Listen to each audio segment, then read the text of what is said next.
I think that just as we're living in a nuclear age, we have grown so tremendously in scientific knowledge. It doesn't seem too much to say that men can begin to awaken to the fact that they haven't grown enough spiritually and haven't recognized their spiritual capacities.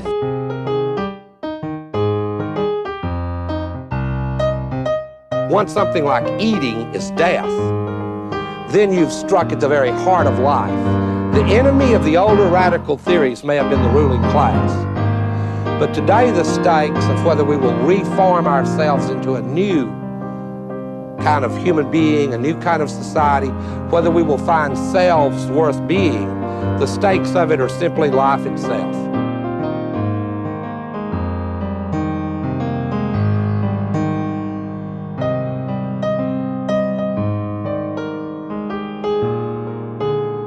As modernity has created promises that it has no ability to keep. What this means is that we're a society of disembedded individuals, stuck in the impossible situation of being alone together. And what was understood as emancipation has proved to be a form of isolation. It is important to understand that what I am telling you is not simply a cultural history.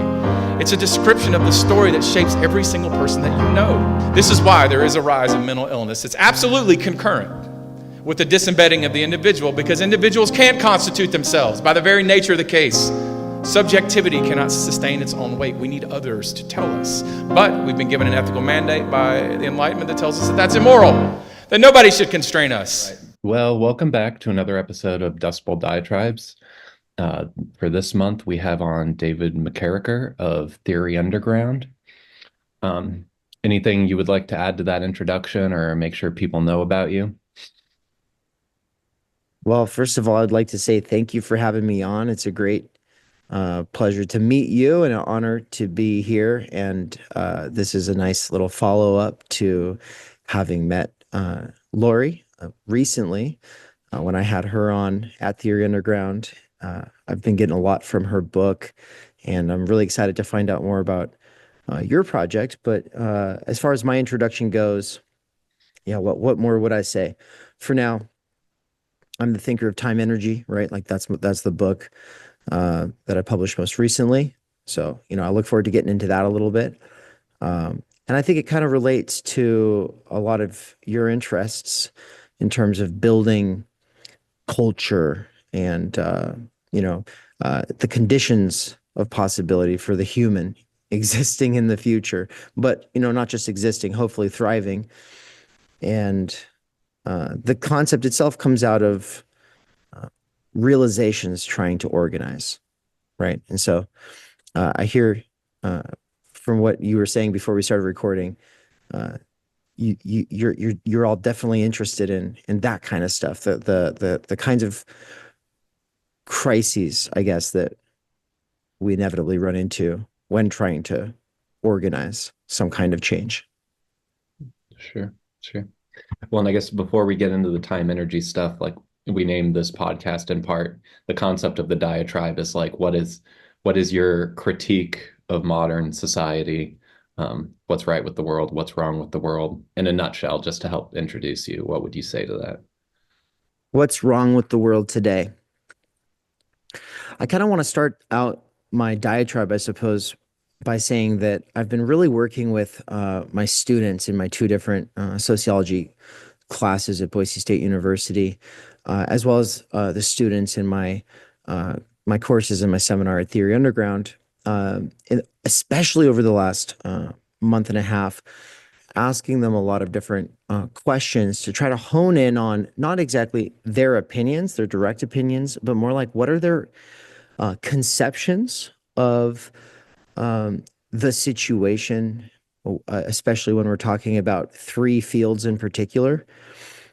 The fields being, I call these the three A's, the crisis of the academy, the crisis of the attention economy, and the crisis of activism. So the three A's.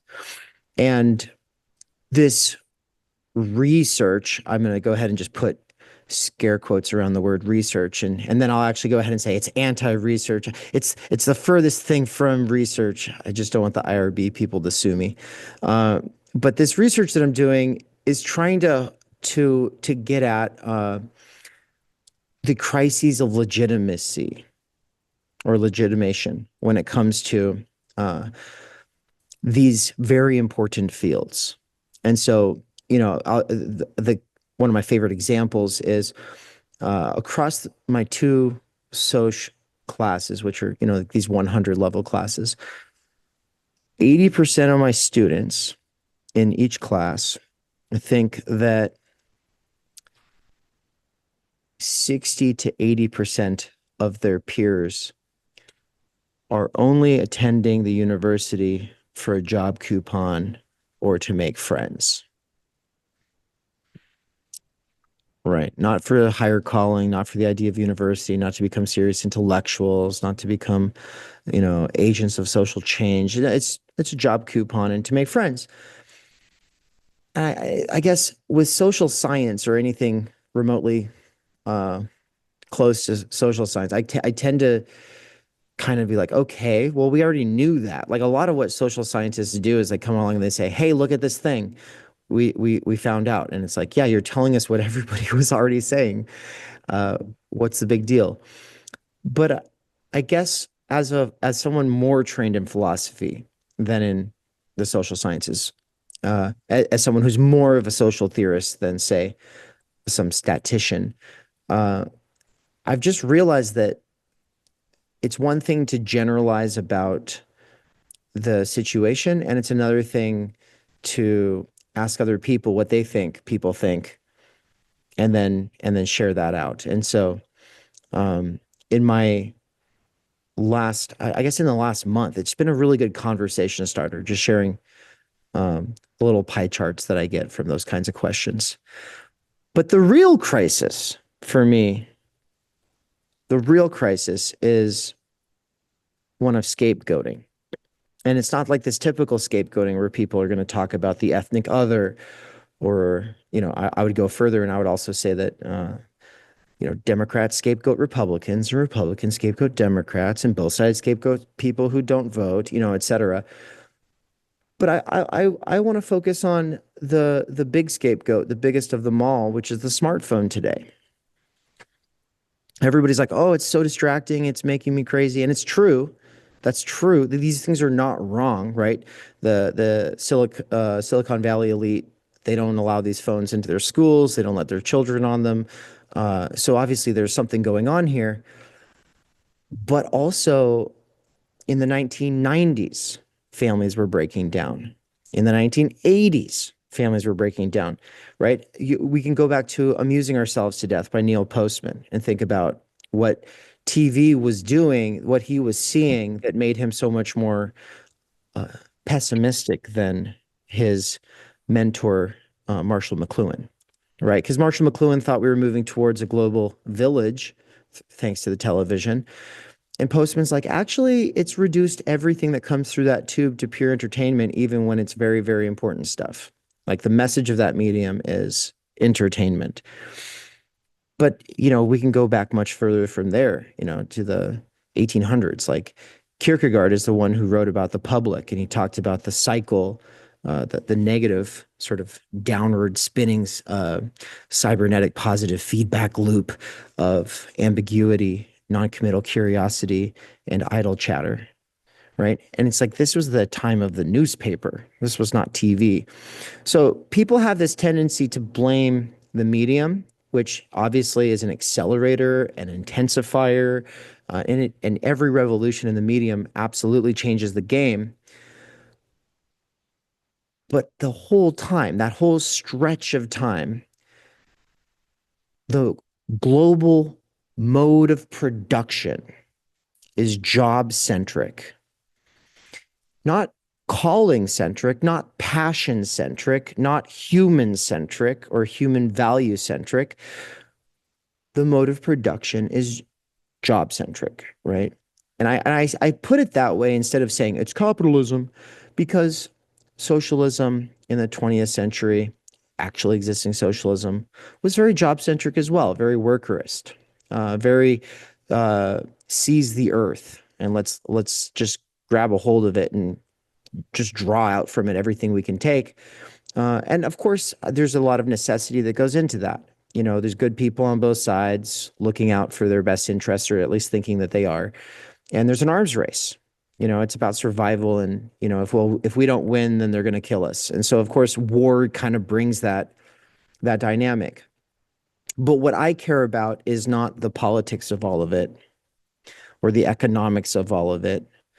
I care about humans trying to live the good life. And I just want to kind of bracket a lot, very radically, and just hone in on the fact that almost everything people complain about, almost everything that people beat themselves up for not doing, as well as the things that they beat themselves up for doing, though we might blame things like TV, newspapers, or smartphones, TikTok, what have you, at the end of the day, it's all a crisis of time energy.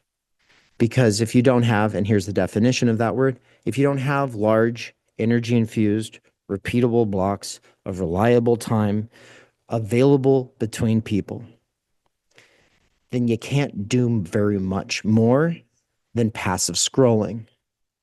You can't do much more than non-committally curious, ambiguous idle chatter. That's just the facts.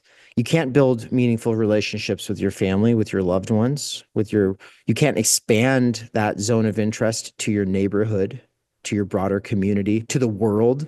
It's not very easy unless you have loads of privilege, and you're able to kind of just post up in a university somewhere and kind of bury your head in the sand and say, oh, I love the world and I just want the best things for the world. But in the meantime, the child slavery goes on. The entire country's reduced to coffee beans and sugar and rare earth minerals. Just goes on. And then people do their little privilege walks, and they have their little oppression Olympics, and then they try to recycle, and they try to vote right, or they go to a protest every once in a while. But they keep beating themselves up for the things that they're not doing, or for the things that they end up doing instead. But at the end of the day, those are all just coping mechanisms for the fact that we are broken, that we are structurally stultified of our time energy, which is the absolutely necessary resource in terms of human self-actualization. Okay. When Tocqueville came to America and interacted with all sorts of people here, but like listened, among other things, to Native Americans in the Western, or people who had met them, what he heard was that Native Americans often looked down their noses at settlers because of all the farming and all of the work that they did, to have that roof over their heads and to have the few or expanding luxuries that they were seeking, and that it would be better to sort of live a very simple life that they had, where they did take a few risks, but they had a lot of leisure time because it was so much closer to, just subsistence that they were going for in hunter-gatherer type. Now, I'm not suggesting that we do that, but I think,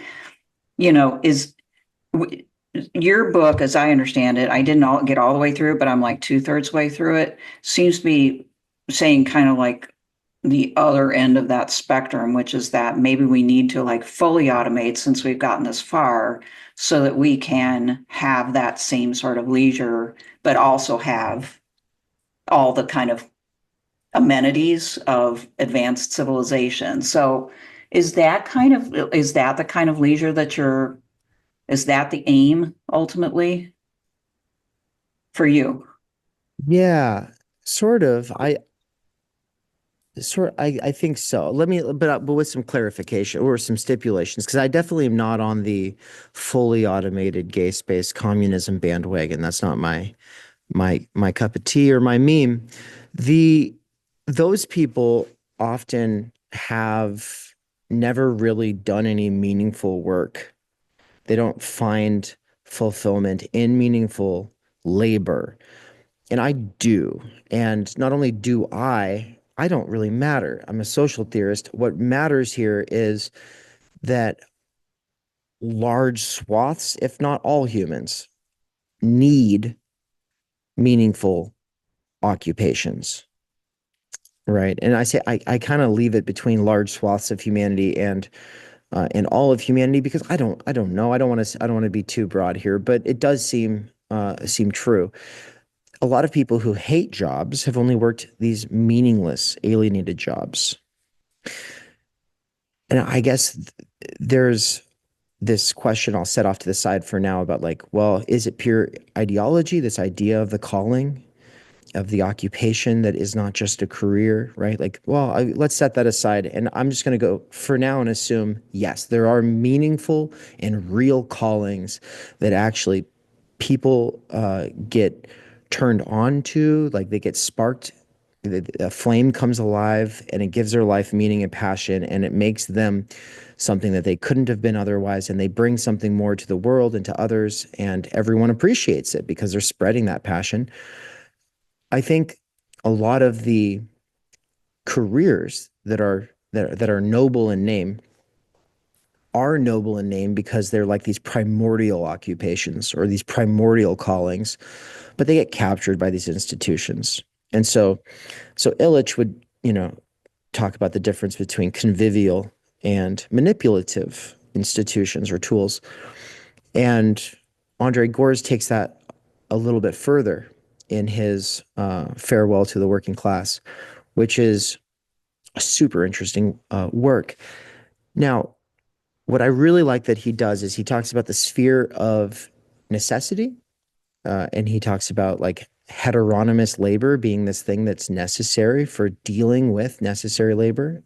So there's necessary needs, necessary labor, and heteronomy is going to have to deal with that.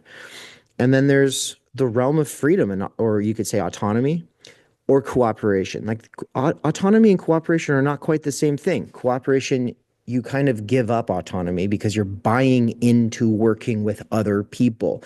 And once you are taking on responsibilities with other people, you're sacrificing some degree of autonomy, right? And so he talks about the realm of heteronomy, autonomy, and cooperation.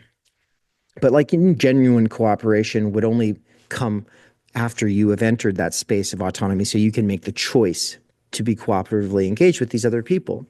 And I love really, this little. could you define heteronomy? Yeah, that's a good one, because that's a weird word, but it's like coercion or like you're kind of forced to do it. Is how I think of it. But let me pull up the actual definition. Define heteronomy. But yeah, no, that's not the right word. That's heteronym. Yeah, it's the state of being controlled by an outside force, or the idea that a person's actions are influenced by external factors. And so, if you're in a work camp your entire life, or if you were a slave, then you could say that your entire life is lived within the sphere of heteronomy.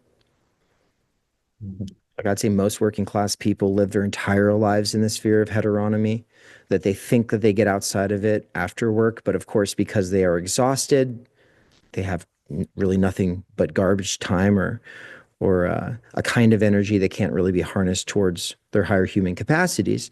And so the realm of heteronomy, for him to even say that is, I mean, it's kind of edgy. The fact that he was saying this to the New Left, which is so, influenced by anarchism, and we can't have any restraints, and we just have to liberate desire. And he's saying, no, guys, like somebody's still going to have to make the ball bearings. Someone's got to do that. And so that, the idea is to limit that as much as possible. And so bringing it back now to Laurie's question, automation, if it can be harnessed, should be harnessed towards the end of restricting the realm of heteronomy as much as possible, which would leave open meaningful callings and fulfilling work that people are going to do no matter what, which would include farming. Yeah. Gotcha. So can you tell us a little bit about, well, I guess before we get to your book, then how would you lay out, would you identify if you have a problem with historical Marxism at the end of the day? Are you some sort of like a social democrat or Mm. I don't know, some sort of council communist. Yeah, If I it, definitely get, called that sometimes by people. The fact that I have enjoyed some of Paul Maddox's work definitely gets people calling me a council communist, even though I don't subscribe to his politics. I just think he's got some important work. But there's a lot of those sort of left con people that I can find interesting. I mean, but really, I find them all interesting. I think they're all fascinating historical characters. I'm just not convinced that there is a political solution uh, that has a good enough diagnosis of our current situation, and that real new forms of politics are only going to come from a new approach to the situation, right? But with that said, yeah, what is my relationship to Marx?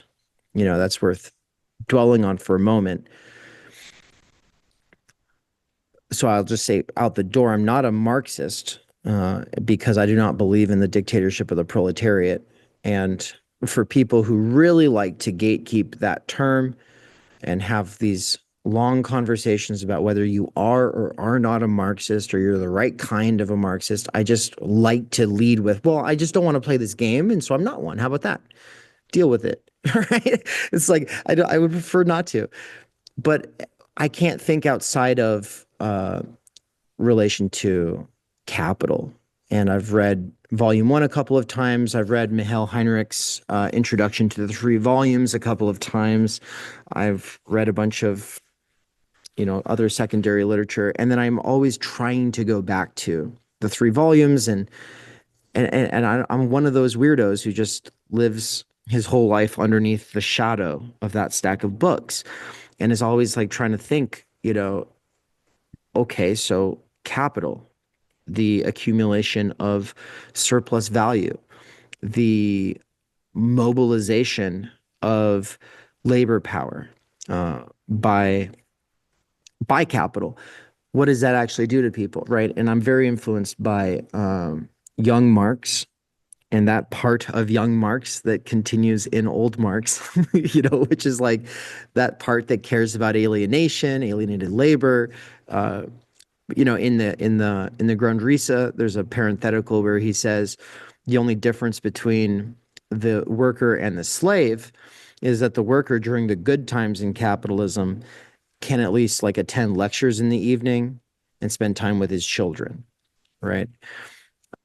And that statement, it's like, I think the reason he throws it out there as an aside and he never felt the need to write a chapter about it is because it was obvious to everyone. No one felt the need to say it.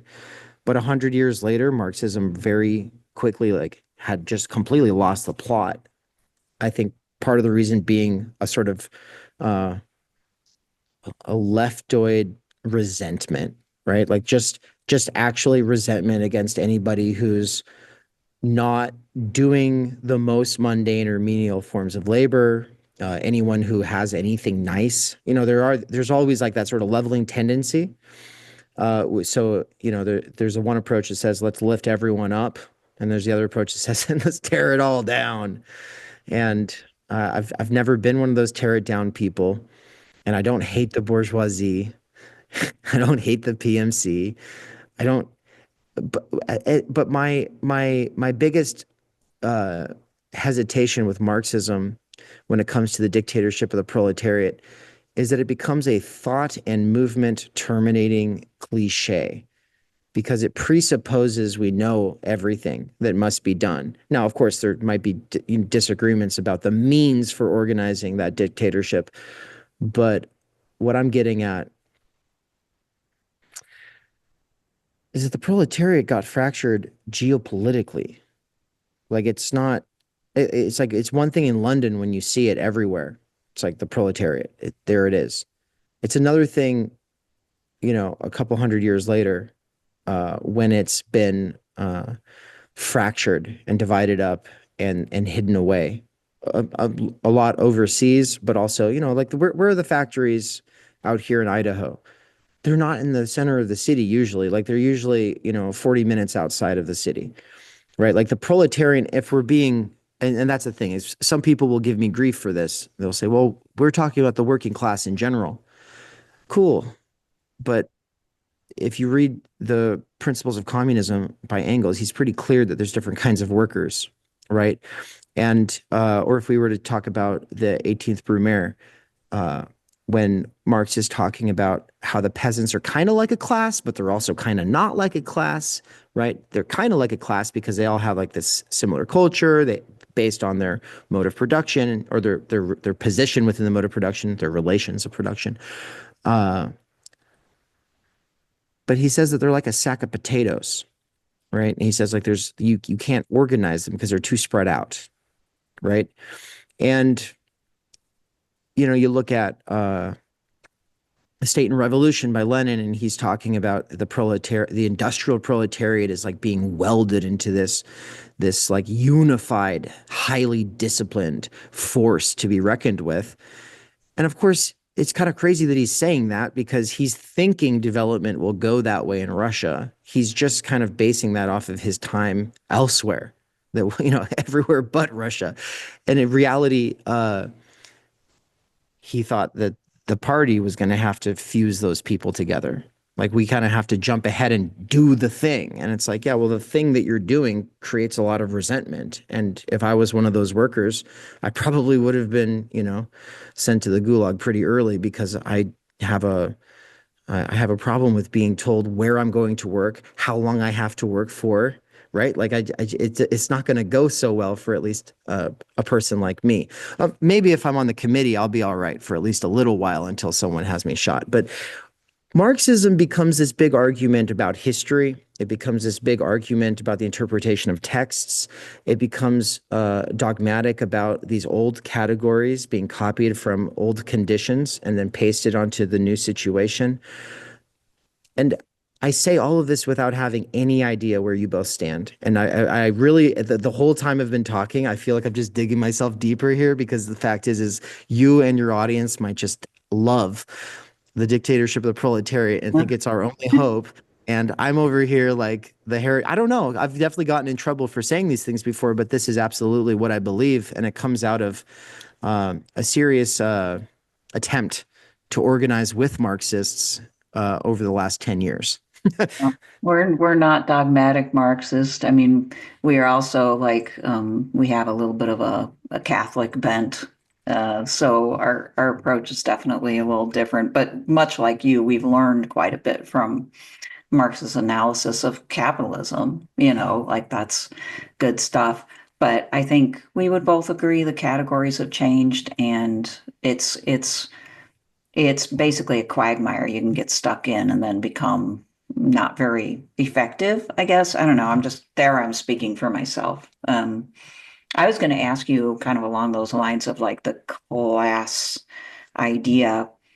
Would you then, how do you see the people? There's so many people now that are employed in, they're not making anything, but they're store clerks and they're waitresses and they're, like all these different, very low paid, but still kind of somewhat white collar type jobs.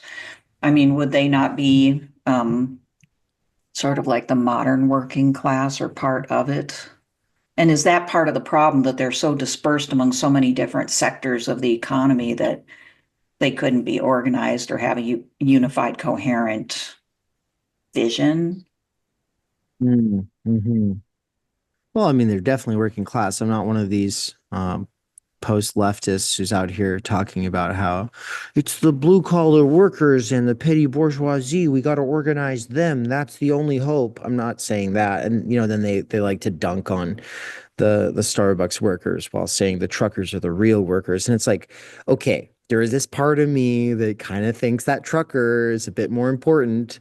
Like that Starbucks worker, that barista is probably just doing this as a part-time gig, could probably quit and go do anything else. That trucker is in a completely different situation, and it's one that probably requires being away from, let's say, his family, right? It probably requires not being able to be present during formative periods of his children's lives. Whereas, if we're going off of stereotypes and generalities here, then that Starbucks barista uh, probably doesn't even have kids, is probably working through college. Uh, and look, I hate this sort of line that, oh, well, that's a low skilled job. It's only meant for teenagers to get like this notch on their resume or whatever before they get into a serious job. And it's like, well, there's plenty of very old people who can't find any other work, and they are in these places. And so that's problematic. But exploitation is one thing. Oppression is another thing. And strategic ways forward that are plausible is another thing. And anybody who thinks that organizing pizza workers and Starbucks baristas is like the plausible way forward for doing something serious to counter capital, I just like I can't take it seriously. Mhm. And so is your concept of time energy your attempt to at least put forward some sort of concept that could help maybe unite people's lived experiences, and maybe on that basis would provide some metric for what, I guess, progress or salubrious organizing would look like? Hopefully that made sense. I got a dictionary check you now. What is salubrious? I think it just means like life-giving. Oh, that's awesome. Sure, I'll look it up. Salubrious. That's cool. Um, One of his favorite words. Yeah, according to the Google, it's health-giving, healthy. cool. Yeah, all right. And so the question was, is time energy going to help, or do I think, or am I trying to, see that time energy could help people find some kind of a common basis upon which to organize?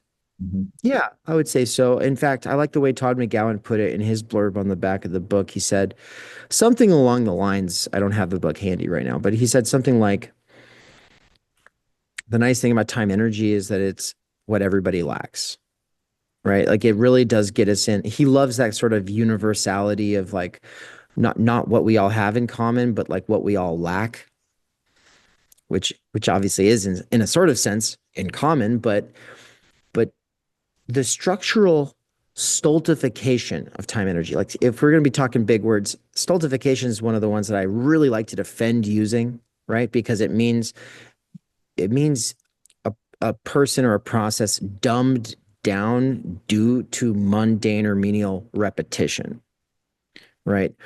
And so to say structural stultification is to say like the horizon of possibilities for people is foreclosed by the kinds of practices or rituals that the system demands of us, usually through the schooling system and the sort of pipeline from that into the workforce. Whether or not there are some prison breaks along the way, like there's school, there's prison, and I use those as metonyms for the broader sort of ideological and repressive apparatuses, right? So I really like, just real quick, in your book, I really liked that you made the comparison about you brought up ACAB, the organizing line about all cops are bastards. And when you say, if we use that same logic, we should say all teachers are bastards for basically the same reason. right. It's like I know lots of cops. They're good people. I do jujitsu and Muay Thai. Guess what? Most of the people who are at that gym, I mean, I'm not most, but it's you flip a coin, they're probably in the armed forces or they're police, and at the same time, I have a lot of teachers in my life, and they're just good people all around. There's some bad apples, and then we can talk about the negative systemic effects. But yeah, exactly. Like you said, if we can say ACAB, because yeah, sure, cops are not all bastards, but the system's bad, and so then we can say it. Well, the schooling system's also bad, so we could definitely say ATAB. Yeah. But And that's I think before we started recording, when I was talking about some of these lesser known thinkers that I think are so important, and there's a lot of overlap between my interest in them and your interests. including Wendell Berry and Ivan Illich. But I'd mentioned Gatto. Oh, and of course Christopher Lasch, right? But when I'd mentioned Gatto, you had said that you're not familiar with him, and I remember Laurie had said that as well. Yeah, John Taylor Gatto wrote Dumbing Us Down and Weapons of Mass Instruction and a really fat book by some name I cannot recall, where he basically says a lot of the stuff that he says in Weapons of Mass Instruction. Yeah, I think you can just kind of skip all the other books by him and go straight to Weapons of Mass Instruction. It's the same book over and over again, but that one I think is probably his best. And what's really special about it is some of these quotes that he pulls from the beginning of the progressive period, right, in the early 20th century. He quotes Woodrow Wilson when Woodrow Wilson was the president of Harvard. And this quote is in Time Energy, I think. It's the one where he says, "We want two classes of people, of necessity one much larger than the other. And this much larger class, it's not going to be philosophers and scientists, right? It's going to be people who learn to take their orders." And I'm thinking I'm kind of conflating his quote that he gave to Harvard in like 1907 or 1909. I'm conflating that quote with I think it was the Carnegie Institute for Education, which had a very similar statement around that time. And so it's like the Carnegie Institute. I mean, that's the Rockefellers and the Carnegies. Though Elon Musk and Jeff Bezos are on paper richer in a sort of sense, that Carnegies and the Rockefellers had more influence, right? It was a lot easier to have a kind of influence back then than is possible now. And they were really the sort of vanguard of this kind of progressivism that needed to interfere in the Russian Revolution in 1918 with the Allies when they invaded. Woodrow Wilson was the one who sent them in there because he was, the first progressive president. My point is that the Carnegies, the Rockefellers, Woodrow Wilson, Frederick Winslow Taylor with his Principles of Scientific Management, Edward Bernays with his book Propaganda, and then also even W.E.B. Du Bois, who's typically thought of as some kind of a radical, some kind of a leftist. He was pretty conservative in his younger days, and I shouldn't even use that term the way that I just did. It's a bad habit from back in the day. But he was let's just say not a leftist, right? And he was very focused on racial politics. And his talented 10th essay, the reason I called it conservative is because if you read like these critical race theory readers today, they'll talk about his career, his intellectual career and his trajectory, and they'll refer to that time as more conservative because it's his attitude is the one I'm getting at with all of these other names that I just listed, which is patronizing, which is basically saying, look, some people are just better than other people. We have to help separate those people who are just better and more enlightened. We have to get them away from the lower 90%. And we have to put them in universities and get them talking to each other so that they can become more enlightened. And then they can raise up everybody else by being good influencers. I mean, that's kind of the selling point.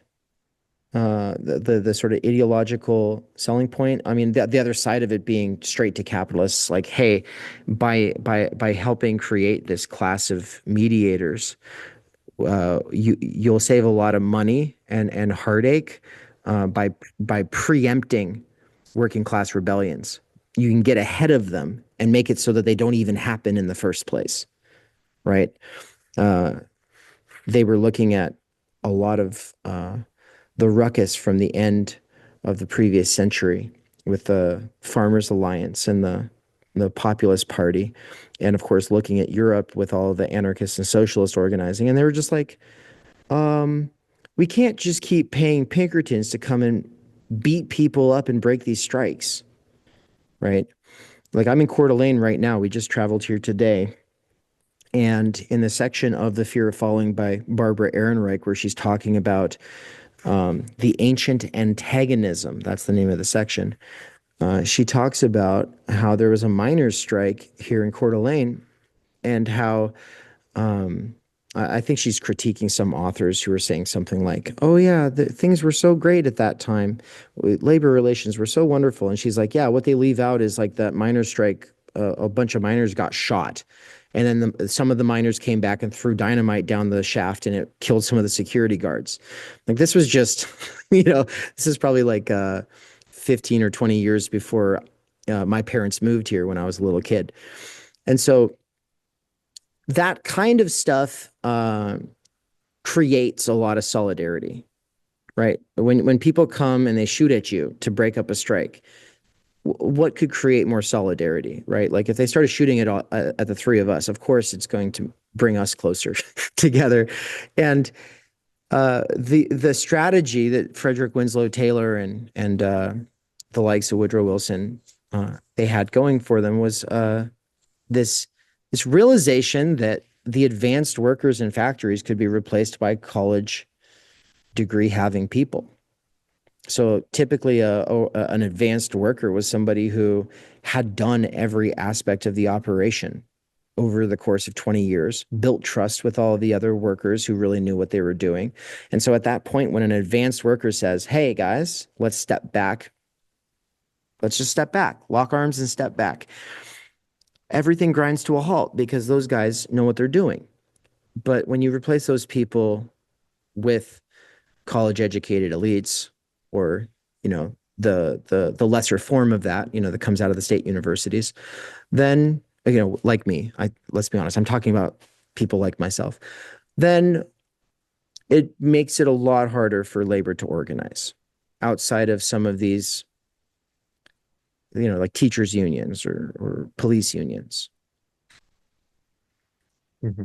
I'm not sure what the question was. I'm like getting into all this stuff about the PMC because it's so important. And I think I wanted to tie it all back to the PCFM. And I think that's where I was going with this, but I just want to check in to make sure I'm on track.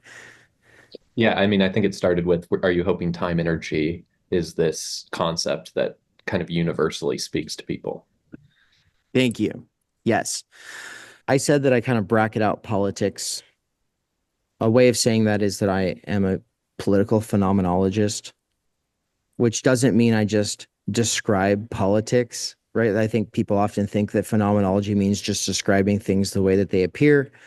But it's this term bracketing that Husserl gets a lot of traction with, which is to say you take the average everyday sort of attitude, mindset, mode, perspective, interpretive habits, what have you, and you bracket against that, which is to say you counter, you exaggerate in the other direction, right? And because everything is political, in scare quotes, and because everyone tries to make everything political, which it arguably is, I nonetheless want to bracket it because politics assumes we know what the intractable disagreements are,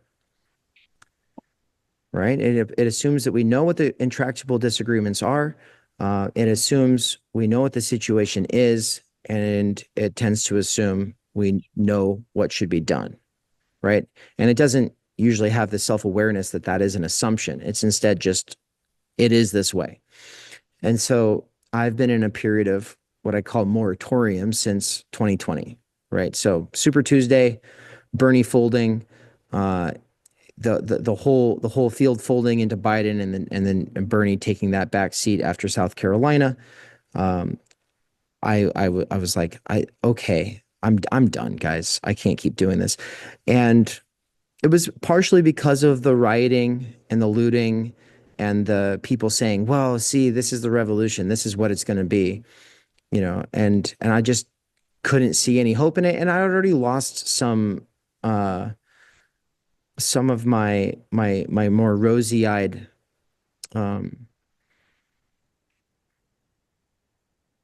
love for Bernie as he had, especially in this second run, appealed more and more to the identitarian interests that are kind of the sort of sacred groups prioritized by the Democrats, and that he had stopped going after Democrats and instead started focusing it all against Trump. So it became very like hashtag resistance. And to see him sort of just bend the knee to BLM, which is, you know, the Bank of America and stuff like that, to see him bend the knee to BLM and act like COVID was the worst thing in the world, it was really a sort of wake up call for me.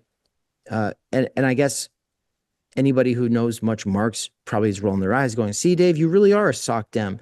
You had hope for Bernie. And it's like, no, I had hope that people could start to think of themselves as a working class again. That's what I had hope for. But instead, 7 years of struggle got liquidated and laundered into Democratic Party politics, right? So Timenergy doesn't come out of like a hopeful place of me saying, everyone, if we could just all organize around our shared lack and fight for Timenergy because that's the good thing. Well, then we'll all be able to have all the things that we want. It's meant to be a lot more of a, hey, this is the thing that no one's talking about, child slavery and Timenergy. Like these things are just left out because it's a lot easier to focus on these more imaginative and exciting identitarian issues on the horizon of possibilities, mediating the relations of production, but never actually get down to the mode of production itself. And for me, it's like, well, I kind of want to just, with Timenergy, say, look, all the stuff you're talking about sounds important. It sounds like you really care about it. But if you do care about the good life, if you do care about justice, if you do care about truth, if you do care about excellence, if you do care about humanity, well, then there's this very interesting thing that we all don't have and that is also not being prioritized. And it's not even a part of the discussion right now. And so it's meant really just to kind of force home for people who are seriously inquiring into the situation, trying to figure out what must be done, a realization of how far off course we are if that's not even on the agenda. So what would a family, like, let's take just a concrete instance, what would the family life look like if people had the kind of time and energy that you wanted? You have that combination. And, you know, maybe how does the agrarian life, the modern agrarian life, is that a vision or a possible example of what people would do with that? Or just like, you know, because I know that you've talked about, and I agree with you that our current situation has us working for a lot of things other than ourselves and our families and friends and human relations, and it's kind of like split up the most important things in our lives, right? So let's just kind of leap into the possible Dave perfect future. And what would the family life look like? And yeah, just give us your vision. My vision is one that I hope will crystallize between 2020 and, well, it's like a 30-year project, really. So in 2020, I wrote a book called Waypoint, and I said, instead of trying to write to everybody or write in a way that would be publicly accessible to everybody or try to present some, you know, real contribution where I'm like, this is the solution, everybody. I'm instead going to say the intergenerational conditions for people being able to really cultivate themselves and find their voice and calling and kind of where they fit in and how to give back. Like the conditions for that have deteriorated or fallen apart. And I am a product of that broken system. And I have to give myself time instead of being like, I'm an activist who has all the solutions, guys, listen to me. I have to instead like become a student, right? But you know, I have a master's degree but that's not a contradiction. I can be I can teach and be a lifelong student. So what's the rush, right? And I say, part of the rush is like the world's burning and everything's falling apart. So of course we feel this need to do something, to posit some kind of a plan. But then I also say, and this was like a really relieving realization, if we don't have time, then we really don't have time to act like we don't have time, right? This is something that produces immature approaches, like people jump the gun in a lot of ways. And if something's worth doing, it's worth doing right. But at the same time, we can also just turn that right back around and say that if something's worth doing right, it might be worth doing twice.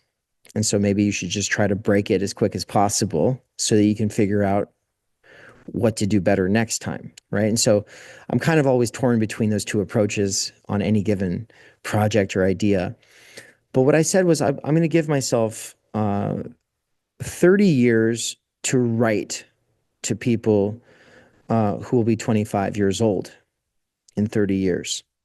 And I'm going to spend the next 5 years developing myself to write a book to their parents, which would be my peers, right? So I figured I'm not going to have kids for another 5 years. I'm going to spend the next 5 years preparing myself to have kids and really to build up a network of other people who are teachers and homeschool parents who care about this future generation that we're going to be bringing into existence. And so that was 5 years ago. And so here I am in the 5th year.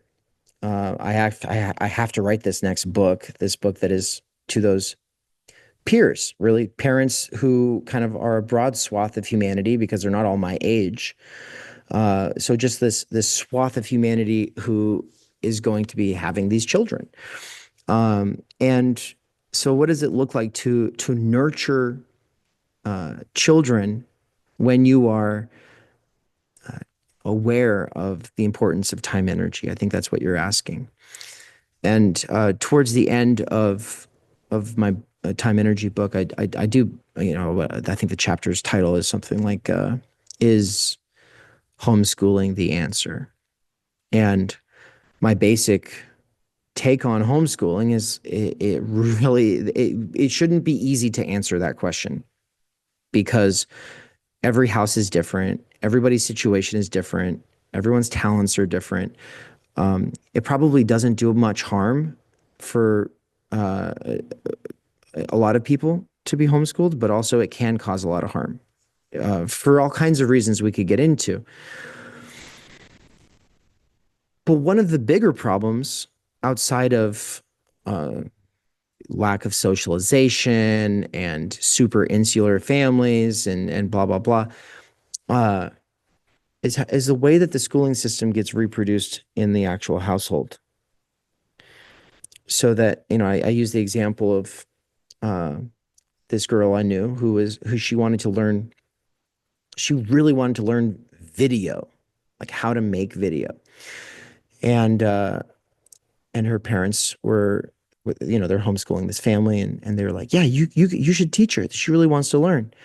But then like the 2 or 3 times that we tried, like we only had like 40 minutes to do it before she was like rushed off to go take care of her younger siblings. And then she had to do some cleanup work, and then she had to do some homework. And this girl was like being worked full time from the beginning of the day until the end of the day. There was never, ever any skole, right?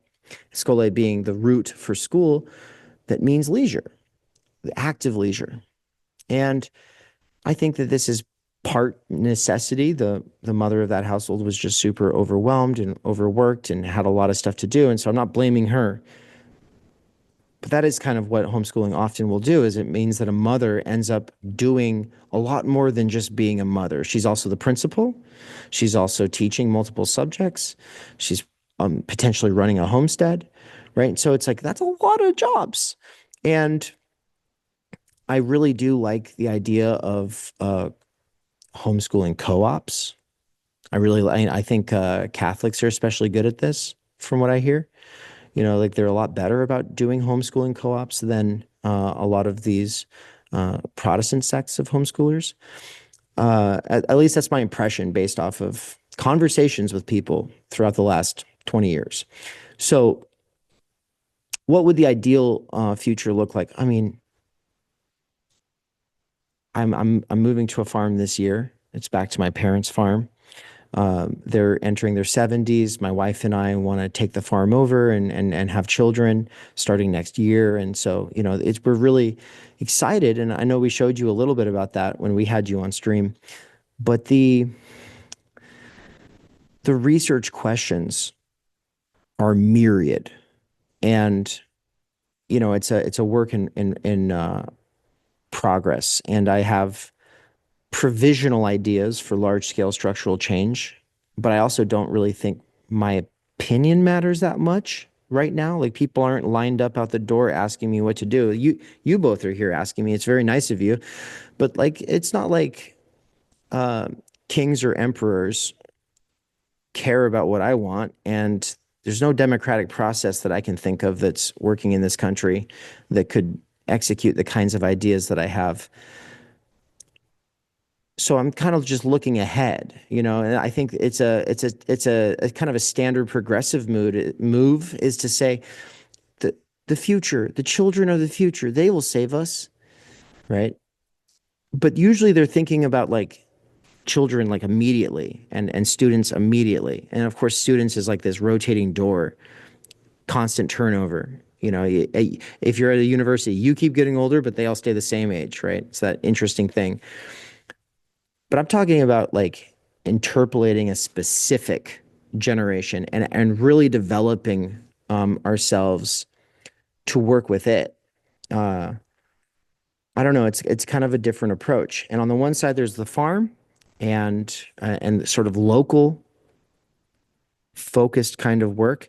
And then there's the bigger question about large scale structural change and what kinds of policies or even political programs or new ways of organizing could bring us what we call at Theory Underground T3 institutions, right? T3 institutions or T cubed institutions, T to the third power. They're the three T's. It's time, energy, tutelage, and talent, right? And so it's like, if you have talent, you can discover.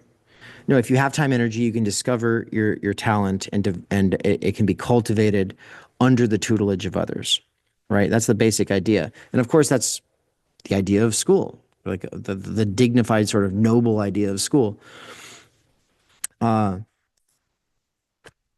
So as far, you know, I don't want to leave this off without saying anything. So I'll at least say one of those sort of provisional ideas I like to throw out there is like, well, look, we live in this system that's duopolistic. You know, it's a duopoly. The two sides are constantly disproportionately reacting to one another in ways that egg the other side on, and it's a good little business cycle for them all. You know, this is it's job security. And so immigration is one of these things where it's like everybody agrees you can't just have no border. Everybody except for like, you know, 1% of the population is like aware that you have to have a border. But obviously, like, one party is thought of as the one that's tough on borders, and the other one's thought of as the one that's very permissive when it comes to borders. And of course, sometimes that was true, like Biden telling Texas, you can't keep people out. You're not allowed to.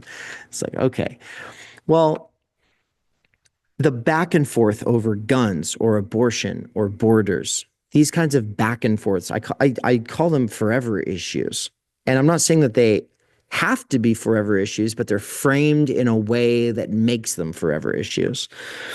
And so a simple sort of, I mean, it's not that simple, but, you know, something that might get around the current tug of war over immigration and the border would be to have T3 institutions built along the border, to have places that people actually want to go to when they don't have a good place to be, but they want to develop themselves and their families to find a place in society to plug into. So like, these would be transitional places, but they could also be places that people stay if they wanted to, right? And they could be places where you learn the language of the place that you're going so that you're not going to be isolated to some ghetto, right? Like this, it's absolutely insane that there's this whole conversation around like one side supposedly saying, learn English, or learn American. And then the other side saying, that's crazy. We should just all be speaking multiple languages. And it's like, well, of course we should all be speaking multiple languages. But in the meantime, you're trying to rush people in here to pick your strawberries, and they're not going to be able to speak the language, which makes them easier to exploit. That's insane. And so having T3 institutions along the border, places where people can have their time energy, can discover and cultivate their talents under tutelage, and do so with their families without being split up, and then being able to find where they can plug into, where they will be wanted, real contributing members to the society. Like that, I think that approach appeals to the better angels of both progressives and conservatives in this country. I've never said it to anyone where they were like, that's a terrible idea, I hate that. Like everyone's like, huh. And my point is simply this: it's a no-brainer. It's not like some genius thing. It's just an actual no-brainer that comes from saying, well, what would be something that surpasses this deadlock? What would be something that appeals to the better angels of both sides instead of just the actual sort of rabid dogs on both sides? Mm-hmm. But these kinds of solutions are not, when you put them out, both sides of the racket don't want ideas like that to fly. And yeah, and it's very expensive. I mean, we're part of the Catholic worker movement, and as you were describing it, I was thinking about like Peter Morin, he came up with a program in the Great Depression, and it was roundtable discussions for the clarification of God thought, houses of hospitality where people could get taken care of, and agronomic universities where people could quit being unemployed in the cities and learn how to farm. Now, there's a lot of devils in those details, but yeah, very commonsensical, and yet, it's not going to allow the capital to flow in the way that our economy needs it to, right? Right. And that's where, it's like there's this part of me that says, yeah, I want everyone to be able to have their time energy, but also I immediately want to have a life, and I want to be able to care for and love some people, and I want those people to be able to have time energy. And so there is like this more conservative turn in my development that's just kind of, it's like, well, I'm pragmatically parochial. Yes, would I like these things for everybody? Absolutely. I don't see a real way forward as far as like making that happen, though, right? And you've all had Benjamin Studebaker on, right? And his The Way Is Shut and the crisis of legitimacy in liberal democracies. I think that these are the problems, and that there is no obvious solution right now. And so it's kind of just on us to be in a more defensive, localist, pragmatic, parochial approach, hopefully with some thought towards larger scale structural change in the future. But really, like, is that my responsibility? Is that totally my responsibility? And is that an obligation on me that I need to prioritize over, say, my children? I think that that's one of the wild things about the progressive PMC in America, is like this idea that you're a bad person if you prioritize those who are closest to you. I just think that that's it's like a non-starter, It's like, I'm sorry, keep shaming people. It's not going to change anything. We want to have a life. Mm-hmm. Totally. Yeah, you can't have community at all. You can't have a family. You can't have community at all if you don't focus on the people closest to you. That is just the way it works. Sorry, though. Spencer, go ahead. I think it's partly a testament to, when you were talking about the various like internecine fights in Marxism, where it's like, you didn't say this, but I was thinking it, like some of these people are like the conservative caricature of what all Marxists are. Like that's the Jordan Peterson art, just possessed by resentment against existence and other people.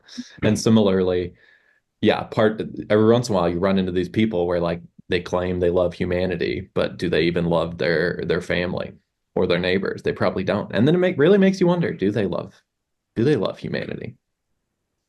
Um, but let's pivot They love toward, history lessons.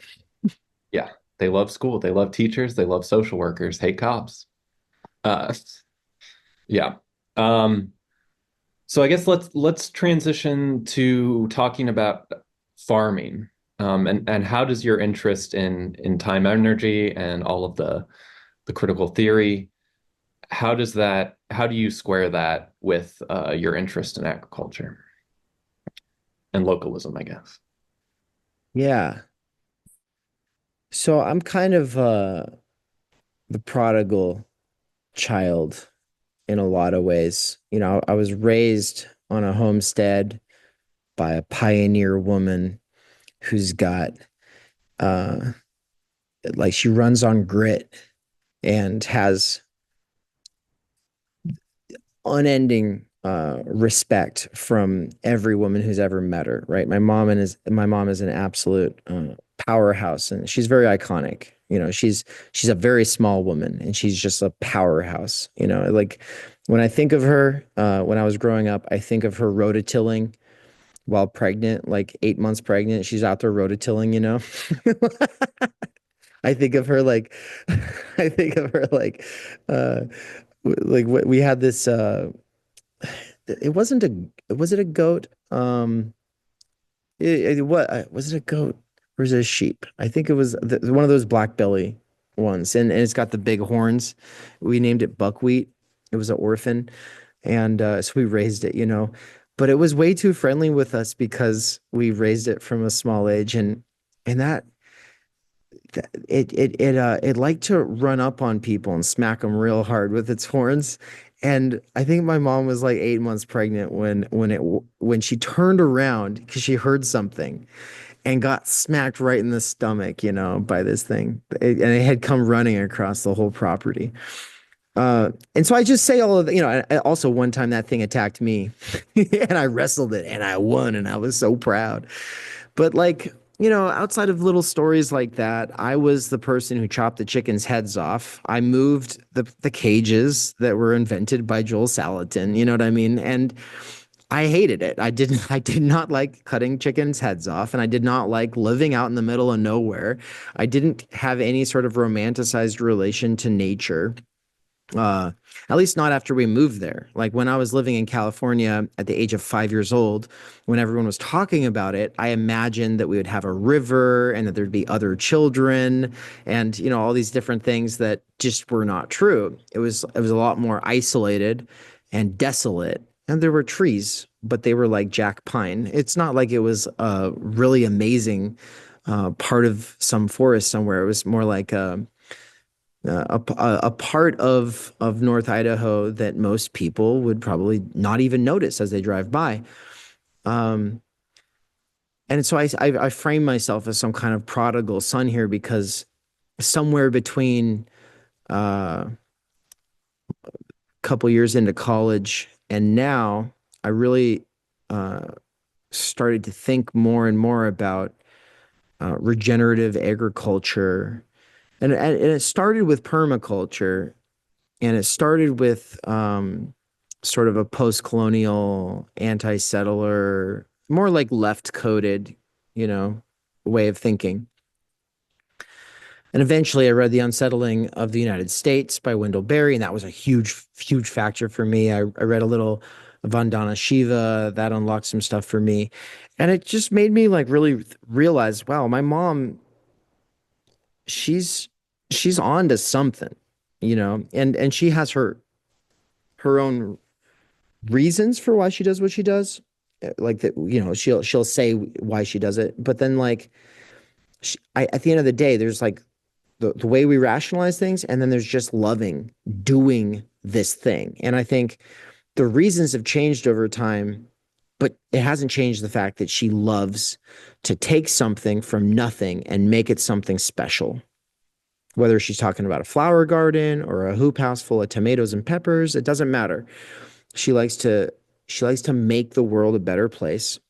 in a way that is objective, like you can see it. And she'll always say, you're not building soil and restoring the earth if there's no earthworms, right? So like that's the true measure of our soil, is like you stick a shovel in and turn it over. Do you see earthworms?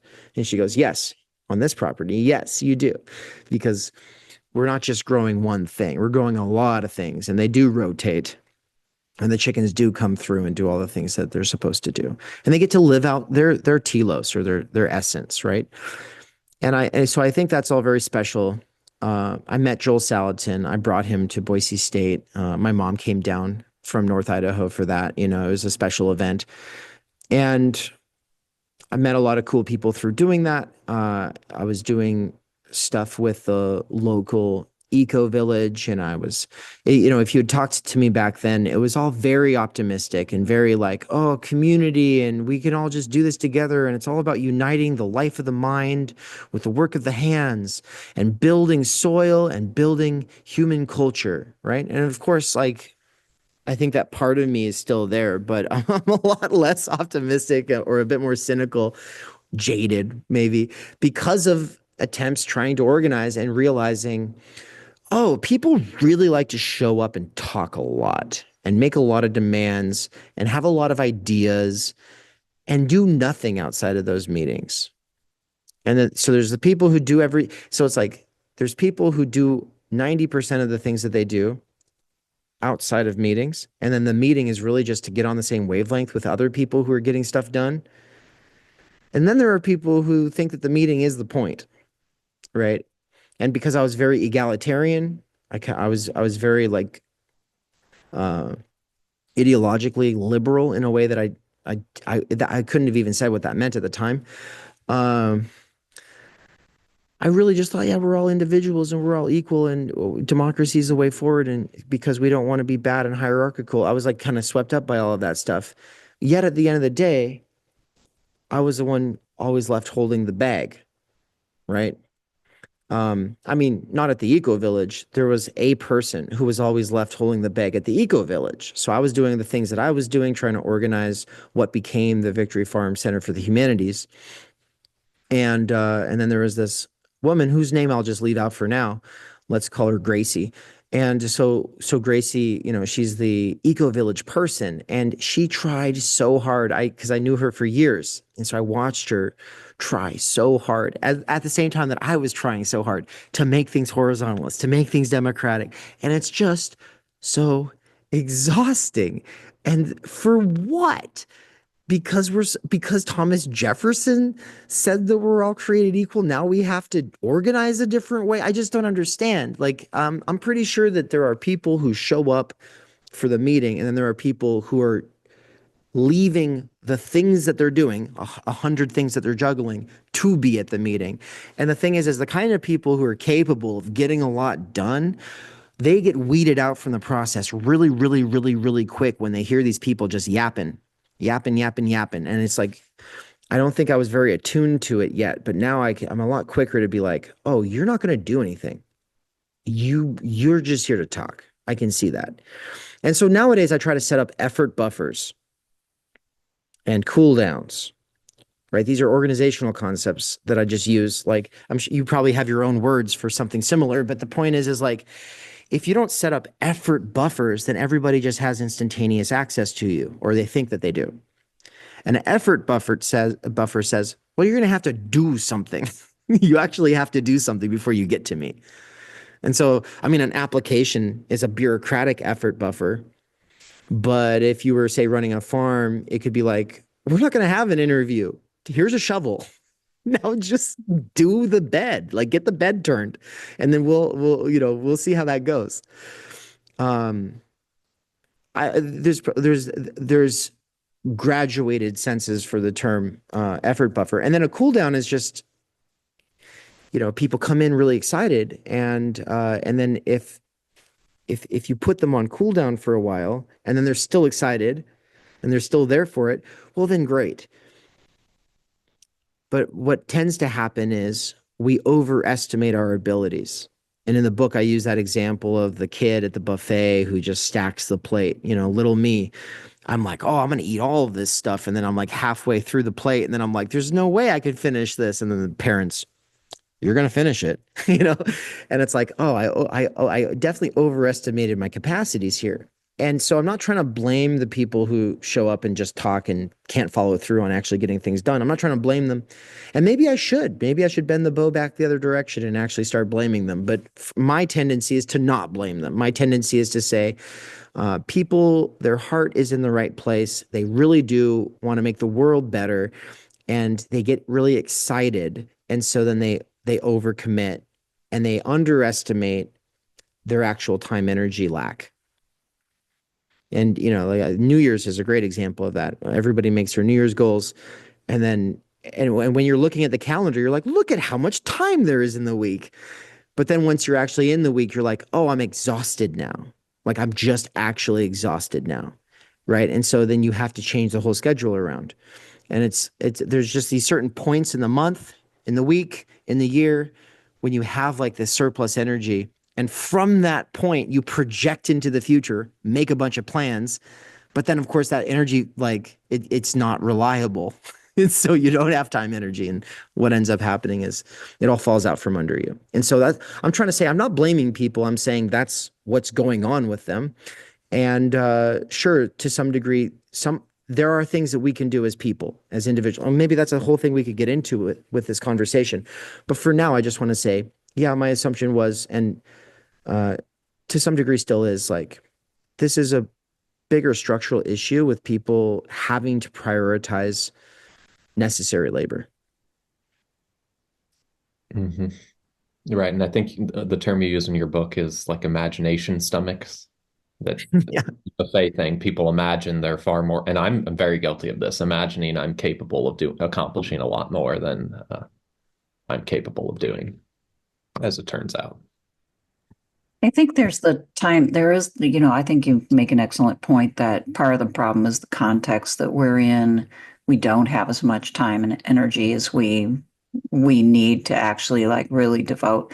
But also there is this, I want to sort of connect with this at the ideational level and be sort of emotionally a part of it, but I don't actually really like to work.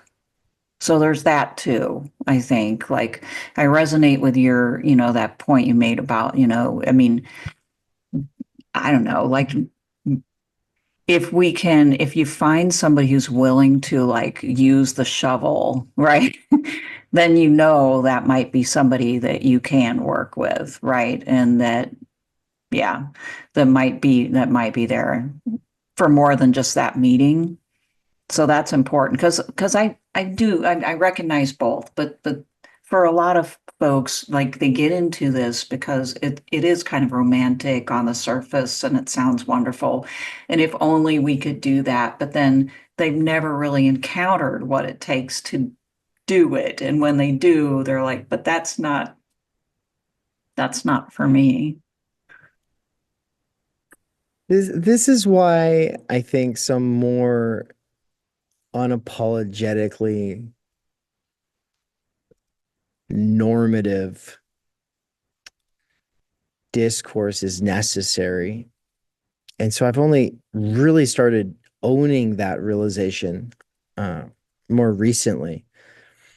And what I mean by normative in this sense is just, a sort of moralizing discourse of like, not quite like thou shalt not versus thou shalt. I'm not talking like I come through like a general sending marching orders, but more like pedagogically, I don't come in the classroom and just start spitting facts at them, and I don't just walk them through slides or whatever.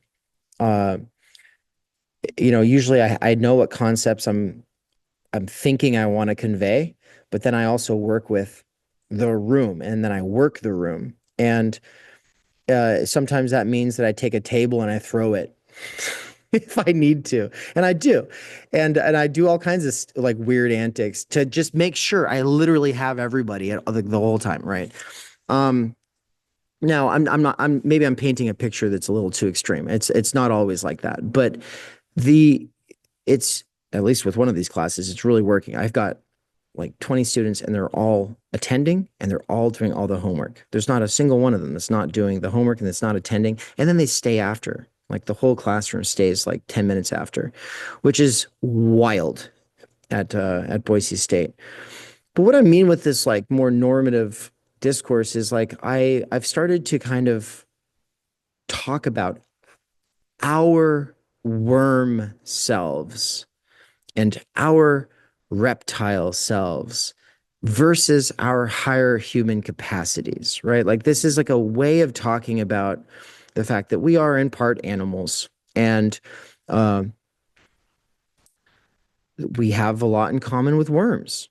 We seek pleasure and we avoid pain, right? That's something we have in common with shrimp. They don't even have a central nervous system, but they have that in common with us.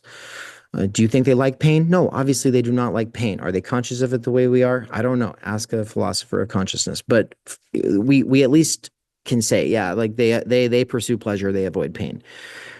And so like, there is this level where we're all the same at this worm level. And it's human dignity is partially at that worm level too. Like the cry out in pain that calls to us and that moves us, like that is something dignified. There's something special there, in the other that is being, that we're being appealed to, we're being called upon to help.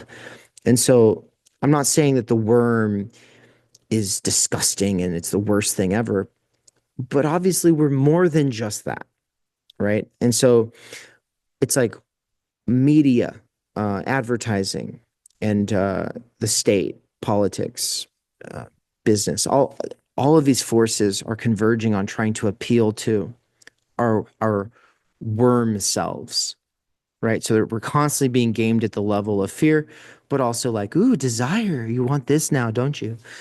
And so I'm talking, I can talk that way, and the students are like nodding their heads, like they're following along. And if I feel like I'm not getting them all, then I'll switch it up and I'll talk about like, like the worst week that you've had in your whole year when you're laying in your crusty bed, scrolling TikTok, eating pizza and pie, or whatever you're doing from bed. Your whole life is kind of centered around this dumpy room, right? And it's like, they all know this thing, right? Like it's, in the post-class fractured mass, like everybody is sort of in this mental space of the niches. Like we think that we can't talk to other people because every time we try to talk about anything, any one of our references is going to be over everybody else's heads unless they're consuming the same content that we are. And I'm very interested in speaking to the interstices between those niches. But that doesn't mean you don't speak to the niches, right? And so you can concretize these abstractions like worm-like being, moving from popular niches, like from this one to that one to that one. So I mentioned TikTok. Well, not everybody's on TikTok. 50% of my students in both classes are on TikTok, but not everybody else is. Some people are binging Netflix. Some people just lay in bed and feel bad about how they can't do their homework, and they don't do anything on social media. Like, so that, and I know this because we're all having conversations about that stuff.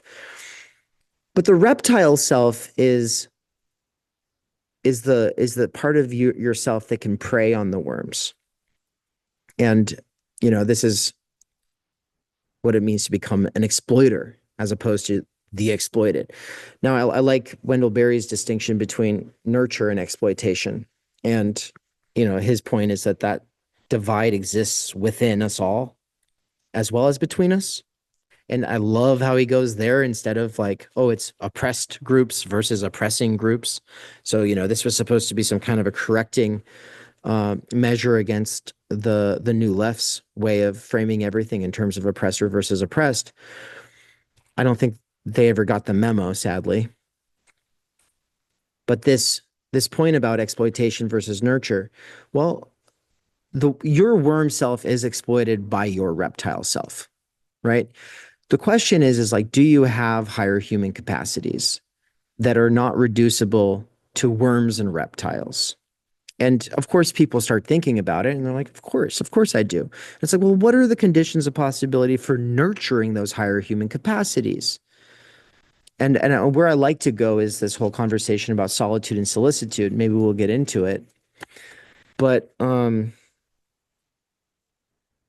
don't want to lose this thread. And so to kind of tie it together here, the point is about normative discourse and how, as a former leftist, I used to really avoid normative statements and moralizing. I was very Nietzsche and Marx pilled on these things. I was like, oh no, yeah, that's moralistic.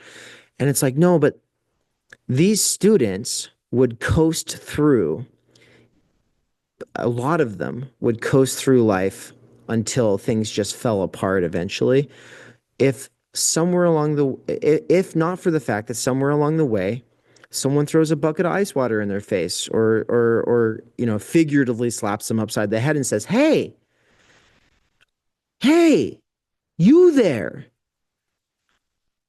Who am I speaking to? Which part of you am I speaking to? Am I talking to you at your lowest point, or am I speaking to you in terms of your higher capacities? There's this part of you that beats yourself up for not being that self that you want to be, right? I want to be on that person's side, right? And so, no, I'm not going to let you coast through and just throw it away and waste your parents' money and use this special time that you have here to really think deeply about things. To lose that. No, and I really pushed them hard and tried to scare them out of my class in the first week to just be like, I'm not going to be easy. I promise you, you will be challenged, but I also promise it will be rewarding, right? And I think I lost like 25 students between the two classes. Like I did go hard, and 3 of them went straight to rate my professor and said awful things about me. But the ones who remain are like really there for it, and they're saying like, this is the only class that I'm learning anything in. I think about it every day. And the kinds of students who are saying that, like, they look like stereotypical, like sorority girls and fraternity bros, right? The kinds of people that your typical, I'll just say that my younger self wouldn't have tried so hard to speak to or work with. And the point is like there is something in all of us that can be appealed to and worked with. And so bringing it all back around there, Laurie, yeah, to say it's a systemic structural issue. They don't have time, energy, their appetites, their expectations, their projection. It's all just off. They need to be more realistic. No, also, I think this sort of normative discourse is necessary. This like, hey, you know what? We're being screwed. We're worms and reptiles. They're cultivating us that way, or they're instrumentalizing us that way. We need to reverse cultivate against the instrumentalization to rise up out of this. And we got to work with one another, the others in us who actually want to strive for something better. And I think people can get excited about that thing if it doesn't just sound like a canned pep talk, you know? I think so. Yeah. Or at least, yeah, a certain amount of person that's ready to transcend being a worm and a reptile and get fired up by that. So to what extent is your farm endeavor an attempt for you to self-actualize, live out your deepest humanity? I guess, what are you hoping to accomplish by doing this? And yeah, what lessons are you taking away from your past quote unquote failures? Other than, yeah, you can't just treat everybody as equals, and you just have to have endless meetings to get on the same page. I think that there might be nothing more important than loving and raising a family, that there might be nothing more important than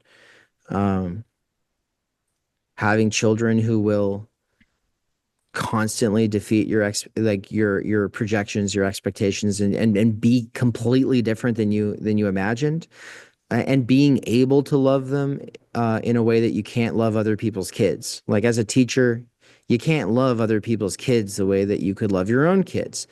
And because eventually they're gonna be like, okay, stay away from my kid. Like you just, that's my kid. You can't like be my kid's best friend. And it's like, yeah, of course not. But somewhere between 27, and now I just really started to think like, quick aside, I always wanted a vasectomy. I always said I would never have children. I was like a little hippie kid who was like, we should all be polyamorous and never be jealous and we can all just love each other. Right. And so at some point though, I was like, oh, I really want to be able to deeply love and be there for somebody.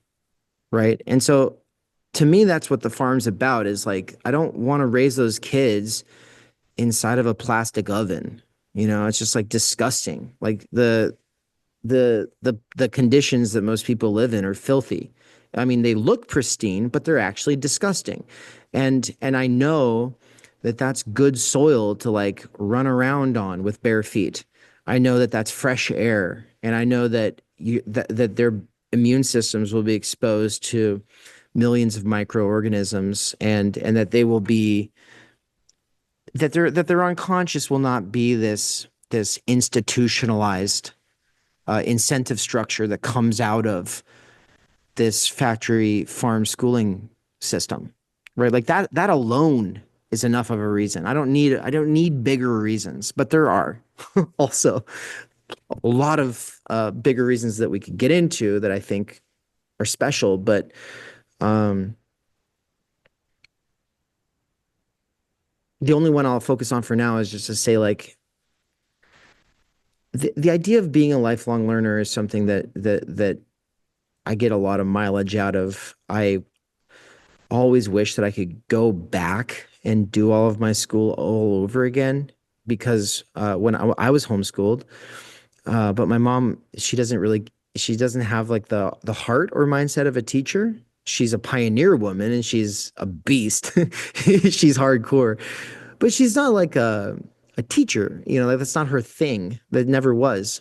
And I don't think that reflects poorly on her.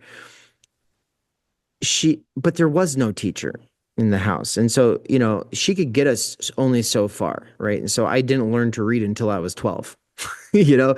And then it was like, here's these books, read them. There were no exams, there were no quizzes, there were no knowledge checks, there was no oral back and forth like, okay, Dave, what are you learning? What's going on here? And so, you know, I'd kind of look at this book for a couple hours because, you know, I'd get in trouble if I wasn't pretending to look at it. And then I'd go do my cursive homework, making Bible verses in cursive. And then I'd go, you know, oh, let's do some math. And at the point that math introduced letters, I was like, I don't know how to do this. I can't make sense of this. And mom was like, well, then just wait till dad gets home. Of course, he gets home like way after dark, like 10 o'clock at night. And it's like, I'm not allowed to go play until I do my homework. And so I would cheat. And so I just cheat my way through math. And it was, I was a little rebel. And there were positives and negatives that came from that. And a lot of the negatives, it took me a long time to live through those, the cumulative effects of, for instance, cheating and lying. But the dream, I guess, is to be able to really think about math and science and art and literature and do it with children. Like there's something, specifically my children, but also, I mean, that's the thing, is like, if I have some kind of ability to inspire other people, if other people can kind of feed off that energy, if other people can, because I'm doing it, they get excited and they want to do it too. Fact is a lot of people are already doing it, but their spark is getting snuffed out, right? Like you think of that homesteading mother who's doing this in isolation, and yeah, that spark is being snuffed out. In Theory Underground's target demographic has been the worker with earbuds who has lots of disposable time working at a place like Amazon or driving trucks places. And so that person's able to listen to long live streams and is able to listen to long form lectures and seminars, and which is good for me because I like to go long. I like to go hard. And I like to assume that demographic because I used to be that person. But the audience you assume and the people that you speak to changes you. If you move from speaking to this audience to speaking to that audience, I think it changes you. You know, like a really easy example of that would be live streaming on YouTube versus live streaming on Twitch. Like it didn't take very long for me to realize Twitch was completely changing me at like this, not at the level of my disposition, but just in terms of how I had to um sort of mediate between myself and the audience, right? Because of the medium itself was so different than YouTube. And I think, you know, it's the same thing. It's like if you're speaking to Christians, if you're speaking to Marxists, if you're speaking to political theorists, if you're speaking to people who care about regenerative agriculture, it's very different than if you're just assuming an audience of whoever. And so, like, say, just Democrats or just Republicans or whatever it would be. I think it was 5 years ago that I was like, yeah, I want to be able to serve a community of teachers within the schooling system, the kind who have a flame and they have a lot of sparks that they ignite in their students, but their own flame is perishing. It's being snuffed out because of all of the busy work and being stretched thin and all of these things. To be able to work with those people, to be able to say, this is a place you come to reignite that spark or to feed that flame. This is not a place for children. This is a place for people who are responsible for children, but they need to sort of be around other people who are trying to do this, right? So those kinds of people within the institutions, and then those people who've lost hope on those institutions and are currently working outside of them, often mothers or fathers in sort of homeschooling environments. But I think when I had that realization, I was like, yeah, I'm not even close to being ready to do that. And I still don't think I'm ready, and I won't be anytime soon. But that is the trajectory that I'm headed in.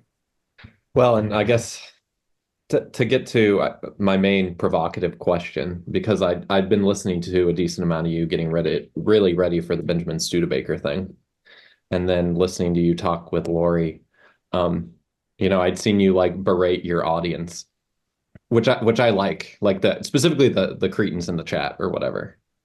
There's a reason I couldn't manage such a thing. But then you were talking about potentially like hosting farm galas and something about $500 carrot dishes. Does this ring a bell? Oh, yeah. And then I just had a hard time imagining you not having contempt for the bougie clientele who's Okay.